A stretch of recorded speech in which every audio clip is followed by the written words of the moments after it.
Yo, what is up, guys? It's Ricky Videos. Today I'm going to give you guys my thoughts and the kind of review discussion on UFC 200. This show was good. It was solid. A lot of disappointing factors in UFC 200. Now, I'm not going to be discussing a lot of the fights in the show, but I'm going to be discussing 4 fights. Aldo versus Frankie, Mark Hunt versus Brock Lesnar, Cormier versus Anderson Silva, and Tate versus Nunes. Alright, so these 4 fights in particular are why I am an MMA fan, a UFC fan. Now, I haven't really been a UFC fan for a long while, honestly. I'm like kind of new to the game. I'm kind of understanding and knowing who's the competitors and whatnot. I'm more of a WWE guy, so you can say why I watched it was because of Brock Lesnar, but it's honestly because of Miesha Tate. She's my favorite women's fighter in the UFC. Brock Lesnar, of course, for the WWE, and of course he has Randy Orton. That's really dope at SummerSlam. And then I wanted to see if Anderson Silva can come only after 48-hour notice and defeat Cormier, and that's one of the most disappointing things. Now, let's talk about Aldo versus Frankie. Aldo, listen, I only seen 2 fights in this man's career, and that one of them, was with Conor McGregor. Got knocked out 13 seconds, but this one, great, all right. This was a different vibe and whatnot, and only having 2 losses and getting this win, he was nice. Like, honestly, it wasn't a one-sided fight, you know what I'm saying? Because Frankie did his thing, and now he's he was, you know what I'm saying? But now Aldo is the interim champion and whatnot. Dope. Like, it was a good fight, honestly. Like, Aldo controlled him. Frankie just seemed out of it. Aldo was just like, what's up? Like, it was a good fight. I enjoyed it, and I can't wait to see Aldo versus McGregor 2. That's if McGregor can survive Nate Diaz. If he can't, then there ain't no point in having that battle. You know what I'm saying? We might have to see Nate Diaz versus Aldo. Who knows? Moving on, DC Cormier versus Anderson Silva. This fight was disappointing on so many levels. First off, Anderson Silva, the greatest of all time in UFC, MMA. He's my favorite UFC fighter. All right. He lost. That's fine. You know what I'm saying? 33 wins, 8 losses. He's going to come back and get a couple W's and get a title. I'm almost sure of that. The reason why I say Anderson Silva is because, first off, he had surgery in mid-May, okay? And then he was rehabilitating, I can't really say the word, and 48-hour notice, he fought DC. DC could not hang with Anderson Silva with their hands at all. You know what I'm saying? But there's one person that he could hang with, and that is John Jones. So, because I saw the first fight, and, you know, he didn't go for takedowns that much. You know what I'm saying? He actually stood up with the game. You know what I'm saying? It was a good fight. But with this fight, he just takedown. And it wasn't even good ground and pounding. It was just smothering and like just, you know what I'm saying? And honestly, one thing I will say about Anderson Silva, it didn't really faze him. The only thing that fazed him was his breathing, but that's only because he didn't do camp for this. You know what I'm saying? So his breathing was, he was kind of out of shape, but that's okay. You know what I'm saying?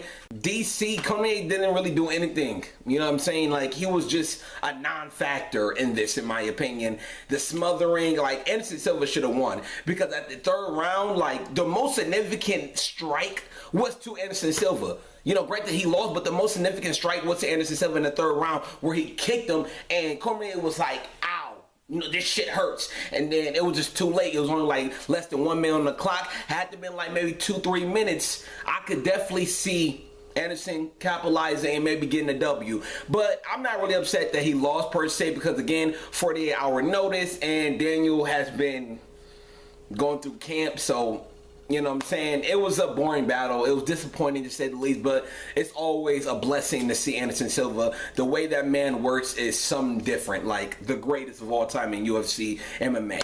All right, moving on, Brock Lesnar versus Mark Hunt. First off, Mark Hunt was talking all this shit, steroids, man, I'm gonna knock him out. Shit didn't happen, all right? Brock Lesnar is a great wrestler, but I think him being a great wrestler just shows how dominant he is, you know what I'm saying? Because his ground game is amazing, period. You know what I'm saying? Him being so strong and so buff, his ground game is amazing, but His stand-up game is weak, but he has that, like, that tactical, you know what I'm saying? He can move around. You know, he doesn't have, like, that, oh, just hit me in my face. He has that tactical move around, maybe a couple counters and whatnot, but everybody knows with Brock Lesnar, like, he doesn't really have good stand-up game, and nobody would think that he would have good stand-up game. All right, he had what, 8 weeks to practice and prepare, for this fight with Mark Hunt. You think he's gonna work on his stand-up game after coming back 5 years? No, he's not gonna work on his stand-up game. He's going to perfect what's already perfected, and that is his ground game, his wrestling, and he did just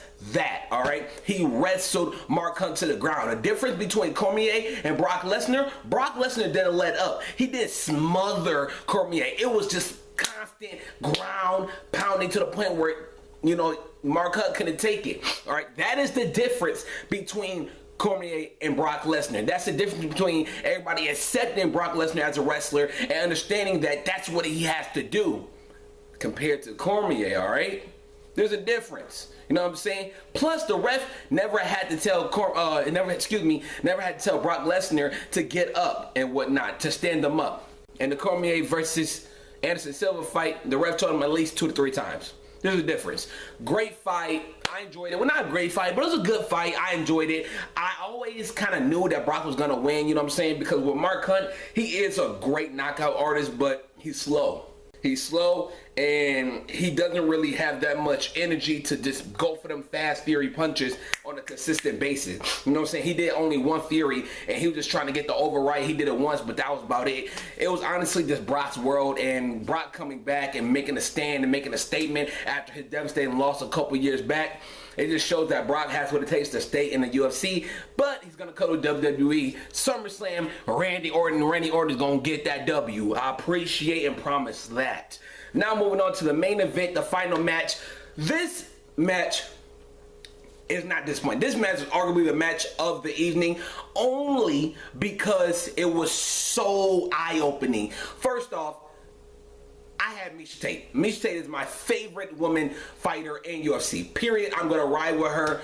She, at the time, before, was the only person to take Ronda Rousey to the limit. Even though she still lost, take Ronda Rousey to the limit. She was also the only person to defeat Holly Holm, the only person that actually defeated Ronda Rousey. So, Miesha Tate had so much going for her, but she let that get to her head. You know what I'm saying? She was humbled that she faced Holly Holm, and that's why she was able to go all in with Holly Holm. But this match, she's just like, oh, easy. You know, 4th rank, I'm going for Holly Holm one more time. Maybe Ronda Rousey, maybe Kat Zanzago, whatever the fuck her name is. Man, like, that was Miesha Tate's problem. She overlooked the dark horse in this match. And that was Nunes, you know what I'm saying? Nunes just like, she came out fury blazing, just knockout. When I say knockout, just constant punches, and it was phasing. It was like Miesha couldn't counter. You know what I'm saying? It got to the point, like, I'm surprised that Nunes didn't really just go for them fury ones. Like, it was crazy. Like, and the thing about Miesha, like, even though she is a champion, I feel like she was an underdog in this fight because Miesha is known for her epic comebacks. But she couldn't get a comeback in this one because it happened too fucking early. She was already bloodied and then got that quick chokehold submission.